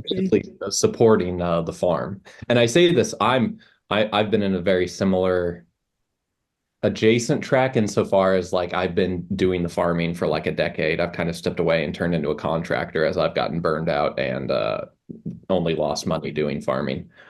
But Mm. I always had the farming, and then I was doing all sorts of listening to audiobooks and podcasts. And where I very early hit a wall with the farming is it was like, okay, am I going to like 100% commit to farming? No more earbuds. I'm going to fully focus on what it takes to be a successful farmer.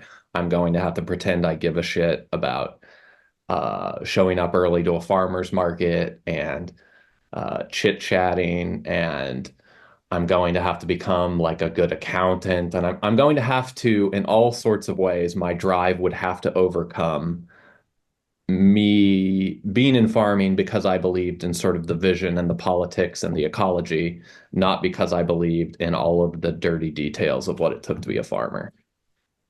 Mm. And my step back has been, okay, I'll be a contractor in my day job and we'll keep this Catholic worker homestead going. So that's all kind of my background to where it hit me when I pictured you like tinkling the cocktails and thinking the guests. I'm like, could he do that? I couldn't do it, but maybe you could. What do you say to that? That's a really good point. Um, Typically, anything I say is just a sort of provisional sort of placeholder for something better, you know? So it's Sure. like I could say my plan is A, B, or C, and then just use like algebraic placeholders. But instead, I put some kind of an image on it that gives a person some kind of an idea in the direction it's headed.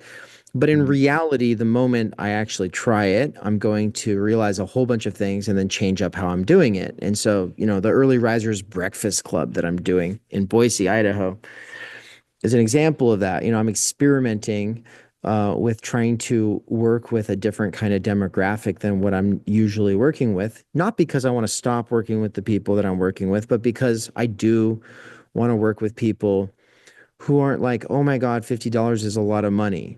Yeah, no, I would like to work with like busy professionals who are experts in their fields, who know that anything that's quality is going to require some money, right? Like that's the nice thing about almost any petty bourgeois sort of enterprise is like the people, any artisan or craft-based type of middle class enterprise is catering to a people who have a kind of disposable income, and they're looking for something special, something different, right? And your main point is like, well, wouldn't you resent them? And it's like, I could, I don't resent like Democrats or Republicans when they're all in a big group, but talking amongst themselves, and I'm there. I don't feel threatened, and I don't have disdain for them unless I have to be there for like 2 weeks. Like there's some point after which I'm just like, oh my gosh, I can't do this anymore. Like, because you guys aren't taking notes when I talk. You don't think that I have anything to offer you. And it's always this tit for tat kind of discourse where it's like, what's your take? Here's my take. What's your take? Oh, you're getting excited about this. Yeah, I am excited about this stuff. I live and breathe it. What are you talking about? And it's gotten to the point where I like to say that, if Baudrillard said that Disneyland exists so that America can think that it's not Disneyland, like it's contained over there, and the rest of the world's all, real stuff. I also like to say Disney adults exist so that Democrats and Republicans feel like they're doing real politics when they go to the voting booth. Right. And so it's like, yeah, and especially if you watch Why Left with me and Benjamin Studebaker, then you're going to see that I am, I'm constantly kind of stuck in this space between wanting to speak to people like that, but then also being like, I'd rather talk about them, and it's not the kind of podcast you'd want to show your typical Democrat or Republican, right?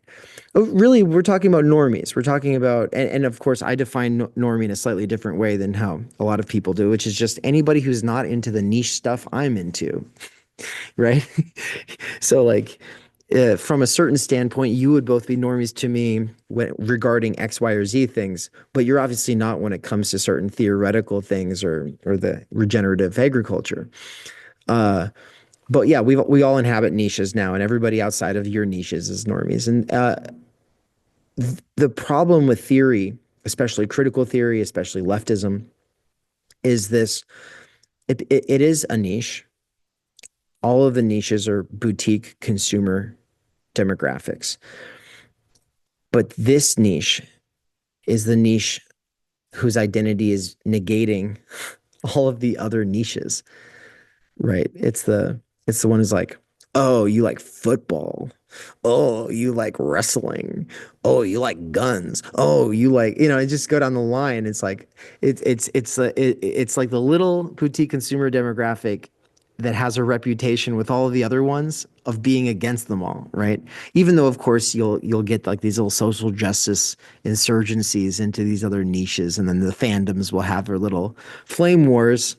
But eventually people who are into collecting stamps want to go back to collecting stamps, and they're going to get tired of all that, right? And I'm interested in deconstructing that part of me to some extent, to whatever extent I can correct against it, that is so prone to judgment and living in negation against other people's enjoyment.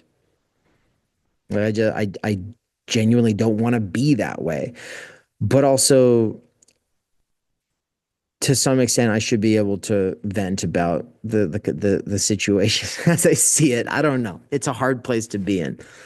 But I'm definitely a person in transition. I don't know where I'm going to end up.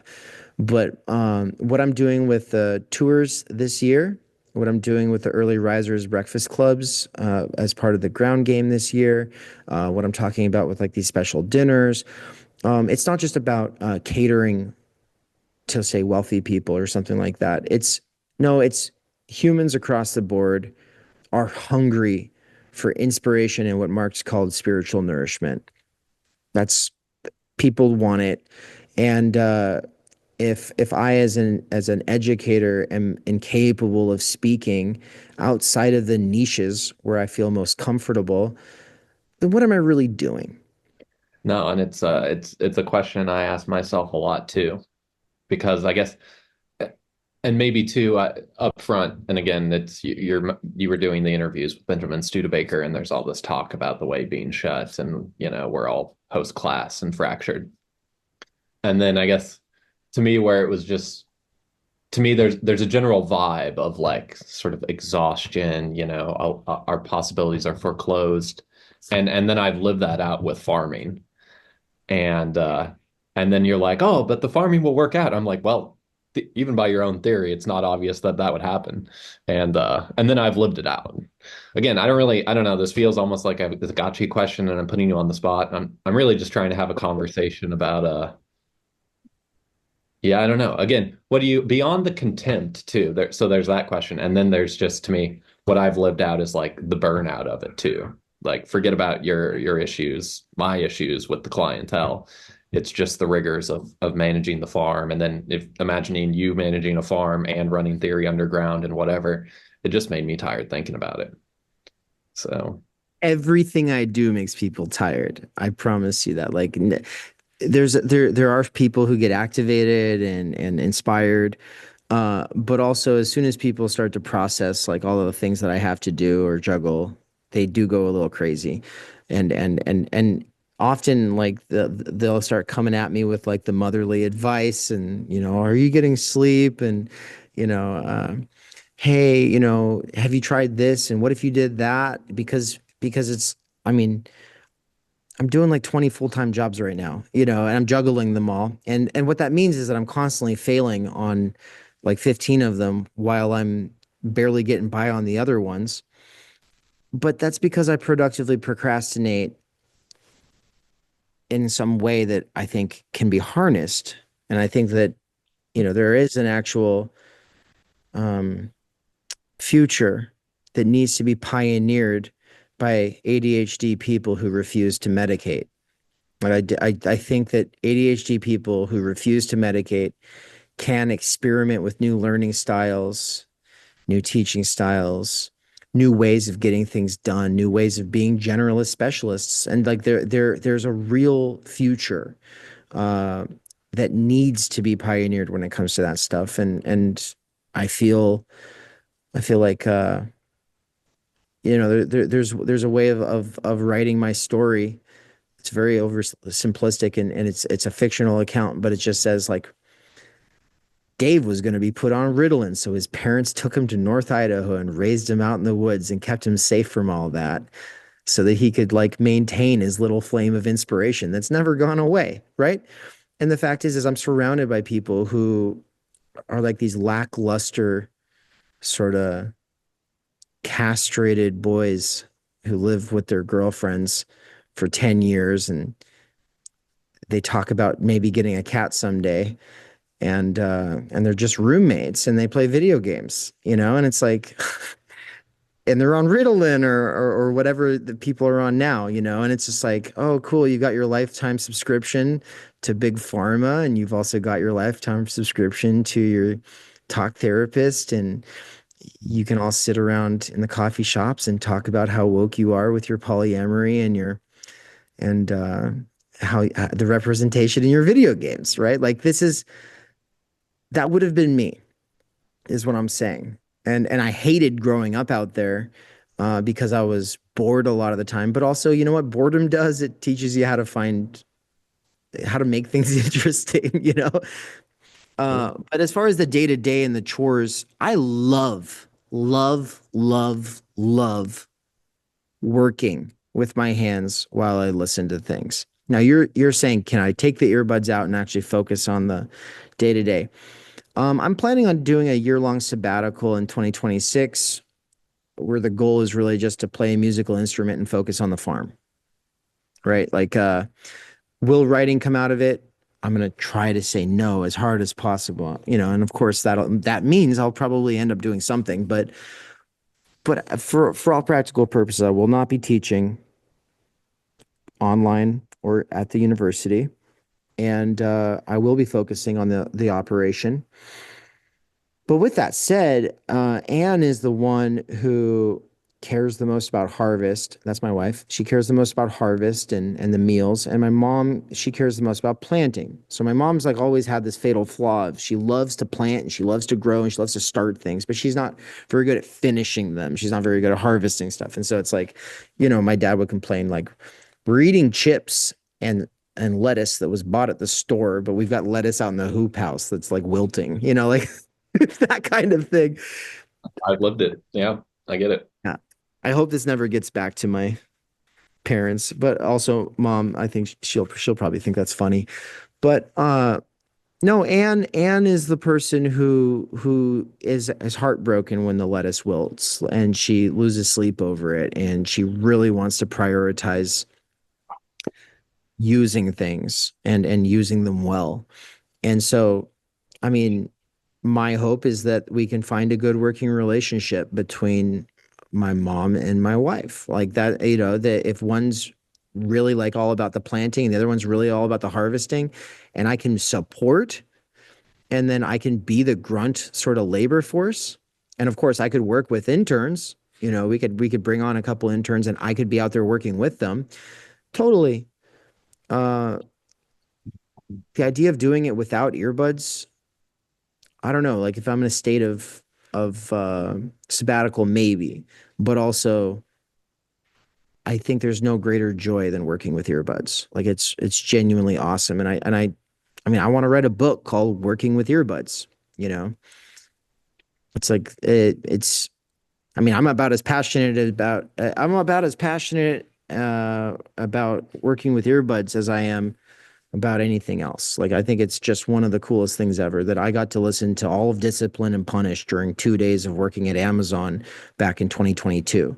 After being in the college to university system for all that time, thinking I need to read that book, and then trying, and then being like, this is dry as fuck. I can't follow through on this. Like this is terrible, right? Like that's that whole. Sorry if I cussed on your podcast. I just realized. But uh,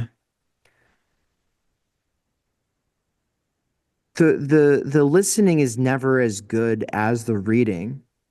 If you can sit there and turn pages and take notes, that is a tremendous advantage that you have over people who can't do that. But also it's not an either or. I do both.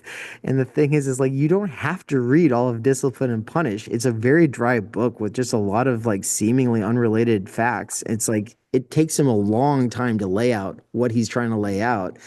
And then at the end of the day, all I really care about is that part in section 3 when he talks about the bells. Like, you know, there's like those parts that stick with you. And then the part that sticks with you, it gets stuck in your head like a song.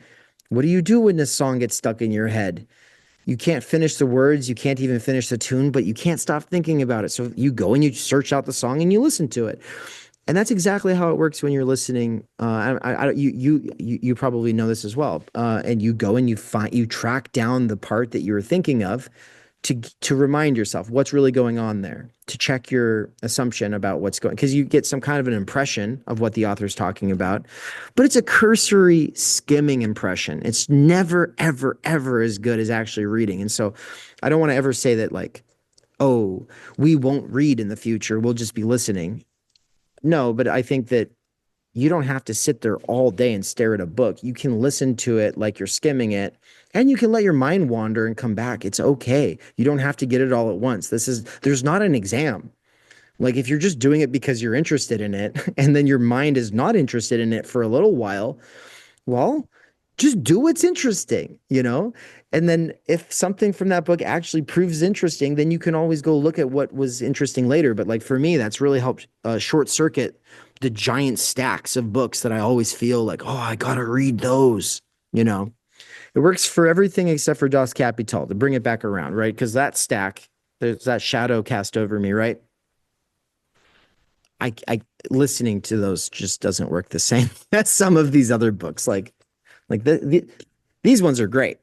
These ones right here, I can listen to these all day. You know, so I've got History of the Concept of Time and Pierre Bourdieu's Classification Struggles, and these two books are just fantastic to listen to. But also, I want to have the physical copies because I'm always going to find something new listening to it, and then I'll want to go and actually like look at that. You know. Sure. I just noticed it. I picture it like an inverse chart sort of thing. Like there's a complexity where it gets incredibly hard to listen. You know, like you have to.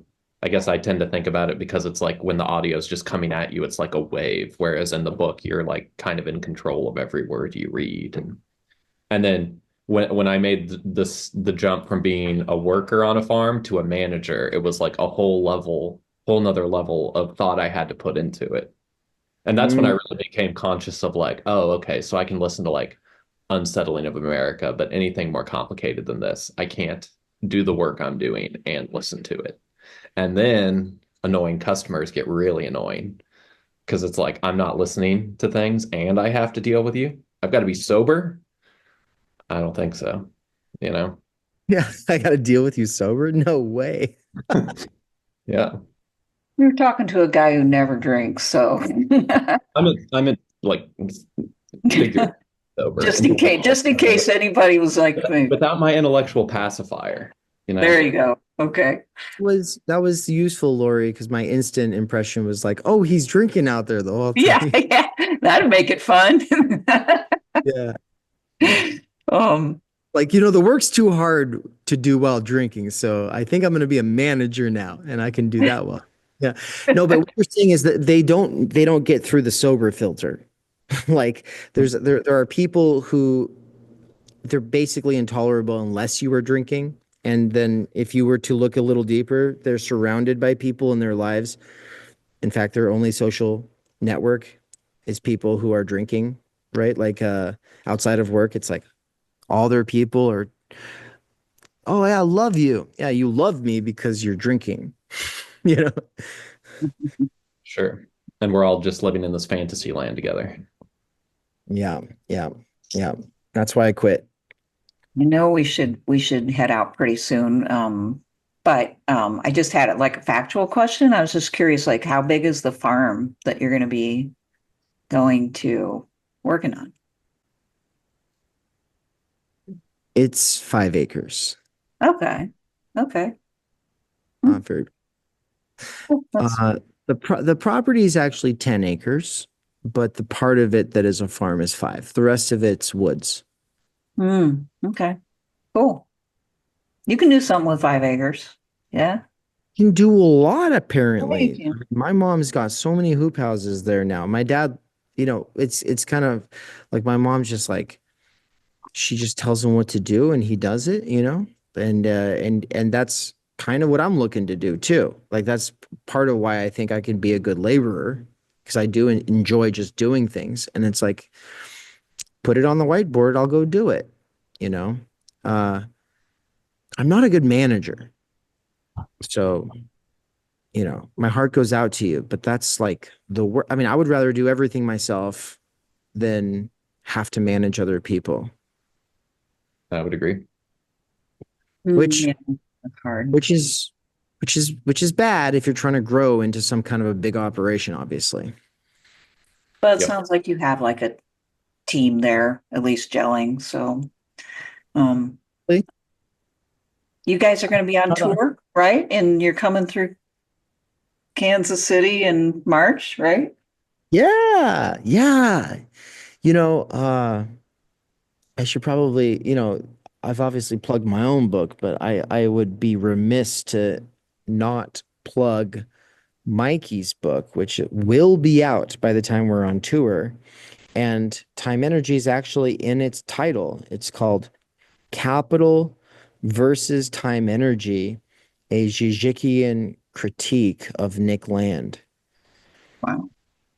Yeah, and it's going to be like 800 pages. It's a massive tome because Mikey likes to share the block quotes for everything he does. He doesn't like to do these little sentences, and because he doesn't have university credentials, I mean, he's got a 25-page bibliography on this book, and he needs to in a sort of way because he doesn't have the academic credentials. And so not all of his books are going to be like this, but it's like if you really want to understand the fundamental fault line of the theory scene between 1992 and now, if you really want to understand the two main schools of thought that were doing interesting things at that time that had a huge influence on the kind of people who were on the internet before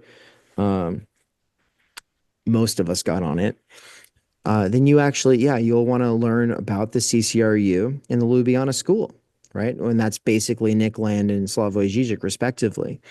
And most people don't have the patience for that, much less the time, energy, or motivation. And Mikey, he's just a beast, and he loves theory, and he's been doing it his whole life practically. And so he's amazing at being able to break down complexity and make it accessible without dumbing it down. And so this book is going to be a pretty, I mean, I was going to say game changer. It's like nothing's going to be the same. Like for real, this is going to be a wild book. But yeah, we're really excited to tour it, and the actual book launch will happen there in Kansas City. So like right in your neck of the woods. We'd love to see you there. Yeah, cool. Yeah. We will probably meet up for real then. Yeah, we'd love to come out and check out any part of your operation or something like that. That'd be really cool. We're gonna have a crew with us. We're gonna have Nance and Anne and Will, and Will's coming from the UK to make a documentary about all this stuff. And we're doing these experimental events. It's gonna be pretty neat. But like the big point of the experimental events is really like exercises and learning to speak to the interstices between the niches in like the most hybrid way possible. Like we'll be live streaming, we'll have people in a Zoom call, and we'll be like right there. People will be walking by, and you'll have people who are there for the event, who came out for the event, who might have flown in for the event, but you'll also have actual passersby. And that's kind of how it already is on a live stream, right? You have like this rotating door of an audience, a lot of turnover, the average live stream viewer on our streams is 20 minutes. They're only there for 20 minutes. On a lot of other streams, they're only there for 3 minutes or 30 seconds. So it's like, yeah, what I'm excited about is the opportunity to kind of say, how that's going on online? That's also going on if you do events in public. That's actually how that works. And so to mix those two things while developing a way of communicating that is not, I guess, just supposing that we're talking to the niches. Well, Dave, thank you for coming on and telling us all about you, your life, and where you're hoping to go. Thanks for having me. Yeah, totally.